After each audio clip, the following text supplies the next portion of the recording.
எந்த விதத்தில் எங்களுடைய மொழி ஆக சிறந்ததுன்னு எங்களை எல்லாம் பேச சொன்னால் அது தனி கான்ஃபரன்ஸ் ஐயாது, அது தனி கான்ஃபரன்ஸ். அதில் பேசணும், அதில் ஆய்வு கட்டுரைகள் இருக்கிறது. எந்த விதத்தில் எங்கள் மொழிக்கு அவ்வளவு தனித்துவம் என்று குமரகுருபரர் ஒரு பாடலை எடுக்கிறார். முழு பாடலை சொல்ல நேரமில்லை, அதனுடைய பொருளை மாத்திரம் சொல்லிவிட்டு நிறைவு செய்கிறேன். குமரகுருபரர் சொல்ல, நல்ல வேளை நான் தமிழனா பிறந்தேன் என்று குமரகுருபரர் சொல்லுகின்ற ஒரு பாடல். இப்படிப்பட்ட வாழ்க்கையை நாங்கள் வாழறோமே, எந்த விதத்திலும் நிலையற்ற வாழ்வு. இந்த நிலையற்ற வாழ்க்கையை வாழுகின்ற எங்களை இந்த வாழ்வின் இந்த கடலில் இருந்து கரையேற்ற போகின்ற சிவபெருமானை எண்ணி தொழுது குமரகுருபரர் பாடிய பாடல். அந்த பாடலில் அவர் சொல்லுகின்றார், தமிழனா நல்ல வேளை நான் பிறந்துட்டேனேன்னு.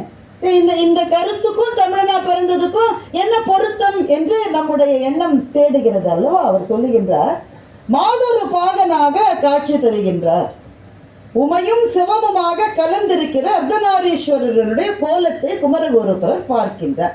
என்ன சொல்லுவது? ஒருவன் என்று சொல்லலாம் என்று நினைத்தால் சொல்ல முடியவில்லை. ஏனென்றால் உமாதேவியும் அங்கே இருக்கிறார். நான் மீனாட்சியாக எண்ணி தொழுகின்ற என்னுடைய தாய் அங்கே இருக்கிறார். ஒருவன் என்று சொல்ல முடியாது. சரி, ஒருத்தி என்று சொல்லலாமா என்றால் சொல்ல முடியாது. ஏனென்றால் ஒருவனாக அங்கே சிவபெருமான் இருக்கின்றார். பிறகு என்ன சொல்லுவது? ஒருவன் என்று சொல்லுவதா, ஒருத்தி என்று சொல்லுவதா, மூன்றாம் பாலினம் என்று சொல்வது? அதையும் குமரகுருபரர் பதிவு. மூன்றாம் பாலினம் எதுவுமே சொல்ல முடியாத போது எப்படி சொல்லுவது என்ற திகைப்பு எனக்கு வருகிற போது நான் சொல்லிவிட்டேன், ஒருவர் என்று நான் சொல்லிவிட்டேன். இப்படிப்பட்ட சொல் தமிழிலே மாத்திரம்தான் இருக்கிறது. எனக்கு மாத்திரம் நான் தமிழனாக பிறக்காவிட்டால் நான் என்ன பாடுபட்டிருப்பேன். எனவே நல்ல வேளையாக நான் தமிழ் மொழியை பேசுகின்ற தமிழனாய் பிறந்தேன் என்று சிவபெருமானை குமரகுருபரர் வாழ்த்துகின்ற ஒரு பாடல் இருக்கின்றது. அப்போ இயல் சொல் என்று சொல்லுவார்கள்.